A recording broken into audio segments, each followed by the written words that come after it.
नमस्कार, जय माता दी। मैं हूँ आपकी अपनी लाइफ डिज़ाइनर आचार्य जीतू सिंह। सबसे पहले तो ढेरों शुभकामनाएं हैं आप सभी को करवा चौथ की, यानी हमारी जितनी सुहागिन महिलाएं हैं सभी को ढेरों ढेरों ढेरों शुभकामनाएं हैं। आपके जीवन में हमेशा खुशियाँ बनी रहे, आपको हमेशा पति का प्यार मिलता ही रहे, कोई परेशानी कोई तनाव आपकी ज़िंदगी में कभी ना हो। लेकिन कुछ चीज़ों का ध्यान रखने की ज़्यादा ज़रूरत होती है।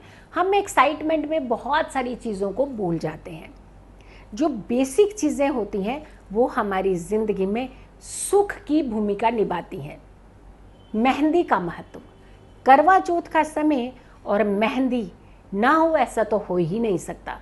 यानी मेहंदी पति पत्नी के बीच में प्यार की कड़ी है। गहरा रंग कहा जाता है कि ससुराल से भी प्यार मिलता है और साथ के साथ पति से भी बहुत प्यार मिलता है। ऐसी महिलाओं को जिनके हाथ में मेहंदी बहुत अच्छी रचती है। लेकिन आजकल जैसे केमिकल के चलते बहुत सारी चीज़ों का मिश्रण कर देते हैं, क्या उससे पति का प्यार मिल रहा है? ऐसा होता है क्या? कुछ चीज़ों का ध्यान रखिएगा, कुछ चीज़ें आप बिल्कुल इग्नोर मत कीजिएगा। मैं आपको जो बताने जा रही हूँ उसे ध्यान से नोट करना है। लाल रंग, क्योंकि मेहंदी जब लगाई जाती है तो मरकरी का कलर यानी बुध का कलर होता है उसमें, लेकिन मेहंदी जब रचती है तो लाल रंग आता है उसमें, यानी मंगल का प्रतीक बन जाती है। और अगर उसमें मिश्रण हो जाए तो मंगल का प्रतीक आपको मालूम है कितना अग्रेसिव होता है। तो ये रिश्ता सिर्फ एक दिन निभाने वाला नहीं होता है, ये रिश्ता ताउम्र निभाने वाला होता है। ये रिश्ता वो कड़ी होती है, वो जान होती है आपके परिवार की, जहाँ बुनियाद टिकी होती है घर की खुशियों की, बच्चों की परवरिश की, बच्चों के जीवन की, बच्चों की खुशियों की और आप दोनों की निजी जीवन और निजी खुशियों की। तो ऐसे में इस कड़ी को, इस प्यार की कड़ी को मजबूत होना बेहद ज़रूरी होता है। चंद्रमा, यानी देखिए प्लैनेट्स का खेल बता रही हूँ आपको, कॉम्बिनेशन आपको प्लैनेट्स के बताएं। मरकरी वही है यानी बुध, आपकी मेहंदी हरा रंग, लाल रंग मंगल का प्रतीक, और चंद्रमा चांद। चंद्रमा आपके प्लैनेट में जब 3 प्लैनेट आपकी मेजर भूमिका निभा रहे हो तो ऐसे में आपको कुछ खास चीज़ों का ध्यान रखने की ज़रूरत होती है। हम करते क्या, जब मेहंदी लगाते हैं हम किसी से भी मेहंदी लगा लेते हैं। हम मार्केट में जाते हैं, फैशन के चलते बहुत डिज़ाइनर मेहंदी लगाने लगते हैं। आपको ये नहीं मालूम कि सामने वाला किस स्थिति में, मानसिक स्थिति से गुजर रहा है जो आपके हाथ पे मेहंदी रच रहा है। जैसी भावनाएं रखे जाएं तो रिजल्ट भी तो वैसे ही आती है ना। तो आजकल देखिए रिश्ते जो हैं कितने तनावपूर्ण होते जा रहे हैं, किशोर बढ़ते जा रहे हैं। तो हम चाहते हैं कि आपके जो रिश्ते हैं, जो पहले हुआ जो बीता उसे भूल जाइए, लेकिन अब से अपने रिश्तों को संभालना शुरू कर दीजिए। करना क्या है आपका, जब आप मेहंदी लगाएं सबसे पहले तो किसी ऐसे महिला से या फिर ऐसे पुरुष के हाथों से ही मेहंदी लगवाएं जो अगर मार्केट में जा कर के लगवा रहे हैं, जिसे आप थोड़ा सा जानते हैं, उसकी प्रवृत्ति को जानते हैं। तो जो तो आजकल संभव नहीं है। अब बाहर मार्केट में तो बहुत सारे वेस्टर्न कल्चर के चलते आज पूरा एक सिस्टम बन गया है कि मेहंदी लगाने का, लेकिन आप कुछ चीज़ें घर के अंदर ही कर सकते हैं। पहले मेहंदी की शुरुआत, पहला तिलक मेहंदी का आप अपने घर में ही लगा लीजिए।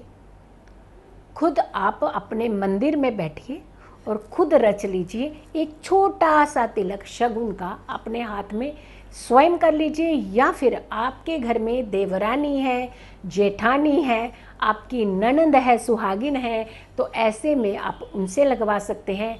सासू माँ है, ससुर जी भी अगर हैं तो ही आप सासू माँ से मेहंदी भी लगा सकते हैं। तो आप पहला रिचुअल अपने घर में कीजिएगा, यानी उस मेहंदी को जब आपने लगवाना है तो अपने सौभाग्य के प्रतीक जब अपने हाथों पे रचना है तो वहाँ पर आपकी सभ्यता, सौभ्यता और सौम्यता, सारी चीज़ें आपकी इकट्ठी होनी चाहिए, पॉजिटिविटी क्रिएट होनी चाहिए। तो सबसे पहले आपने क्या कार्य करना है कि घर में ही मेहंदी का शगुन कर देना है। आपने ये नहीं करना है कि मार्केट में ही जा कर के आपने मेहंदी लगानी है। घर में जाइए, मार्केट में भी लगा लीजिए, लेकिन जो शगुन होता है, पहला शगुन, वो शगुन आप दोनों के बीच में प्यार की कड़ी है। नाम लिख लेंगे आप, बाहर जाकर के, मार्केट से जाकर के नाम लिखवा देते हैं पति का। अरे भाई साहब, आप खुद घर में कीजिए, अपने रिश्तों को एक नया मोड़ दीजिए, अपने रिश्तों में जान भरिए, अपने रिश्तों में प्यार भरिए। तो सबसे पहले आपने ये कार्य करना है। दूसरी बात, हमने अक्सर देखा कि आप किसी भी तरीके के वस्त्र पहन करके मेहंदी का प्रयोग करते हैं। नहीं, आपने कभी नोट किया है, याद किया है, जब शादी होती है किसी कन्या की, ज़्यादातर शुभता के कलर पहना करके ही उसे मेहंदी लगाई जाती है, ना कि काले नीले वस्त्र। आपने देखा होगा, काले वस्त्र नहीं डलवाए जाते, सफ़ेद वस्त्र नहीं डलवाए जाते हैं। आजकल हमने अपनी सारी चीज़ें बदल दी हैं, जिसकी वजह से ही रिश्ते तनाव की तरफ बढ़ते जा रहे हैं। आपने कलरफुल कपड़े पहन करके ही मेहंदी लगवानी है, अपने हाथों पे मेहंदी रचानी है। और दूसरी बात, एक चीज़ ध्यान रखिएगा, करवा चौथ के एक दिन पहले मेहंदी लगानी है। कुछ लोग करवा चौथ के दिन भी मेहंदी लगा रही होती हैं।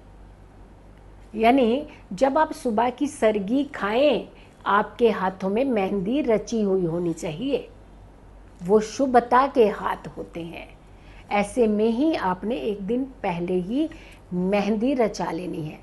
और फिर आती है आखिरी बात कि जब आप मेहंदी रचा लेते हैं, उसके बाद हम क्या करते हैं, कभी तवे के ऊपर उसको सेकाई करके रंग डार्क करना चाहते हैं, कभी उसमें तेल डाल देते हैं, कभी कुछ। भाई रचने दीजिए ना ऐसे। यकीन मानिए, आपकी परीक्षा की घड़ी है। एक बार अगर थोड़ा कम भी रंग आया तो उस रंग को गहरा खुद कीजिए। यानी जो मैंने एक तरीका बताया है, आपने मेहंदी वैसे ही लगानी है। और दूसरी बात देखिएगा, आपकी मेहंदी डबल रंग देने लगेगी। हम आर्टिफिशियल दुनिया की तरफ भागते जा रहे हैं। हम भूलते जा रहे हैं अपने ही अस्तित्व को, हम भूलते जा रहे हैं अपनी ही धरोहर को, हम भूलते जा रहे हैं अपने सारे रिचुअल्स को। वेस्टर्नाइज की तरफ हम इतना रुझान कर चुके हैं कि अपने संस्कारों की नींव को ही हम कमज़ोर करते जा रहे हैं। तो थोड़ा सा ध्यान दीजिए संस्कारों की तरफ, रिचुअल्स की तरफ, अपने शास्त्रों की तरफ थोड़ा ज्ञान बटोरिए और साथ के साथ अपने रिश्तों को एक नया मोड़ देने का, रिश्तों में जान भरने के सारे तरीके अपनाइएगा। ये ज़िंदगी में मेहंदी आपके लिए शुभता का प्रतीक बनी रहे, इसके लिए आपने मेहंदी इसी तरीके से ही लगानी है। खुश रहिए, स्वस्थ रहिए, पॉजिटिव रहिए। पॉजिटिव रहते हैं तो हर समस्या से हम दूर रहते हैं। अगर आप लोगों ने अभी तक मेरे चैनल को सब्सक्राइब नहीं किया है तो ज़रूर इस चैनल को सब्सक्राइब कीजिएगा, नोटिफिकेशंस को ऑन कीजिएगा, ताकि जब भी आपके पास दूसरी वीडियो डायरेक्ट पहुंच जाए, जब भी मैं उस वीडियो को बनाऊं। और तीसरी बात, ये बहुत सारे लोगों तक इन वीडियोस को स्प्रेड ज़रूर कीजिएगा। हो सकता है आपके माध्यम से किसी दूसरे का भी भला हो। आपने इस चीज़ का खास ध्यान रखना है। अगर आप मुझसे मिलना चाहते हैं या फिर अपॉइंटमेंट लेना चाहते हैं तो जो नंबर्स दिए हैं उन नंबर्स पर कॉल करके आप हमसे संपर्क कर सकते हैं, अपने बारे में कंसल्टेंसी भी ले सकते हैं। खुश रहिए, स्वस्थ रहिए, पॉजिटिव रहिए, हमेशा ऐसे ही मुस्कुराते रहिए जैसे आप मेहंदी लगा करके मुस्कुराने वाली हैं। ज़िंदगी में अपने रंग भर दीजिए। नमस्कार।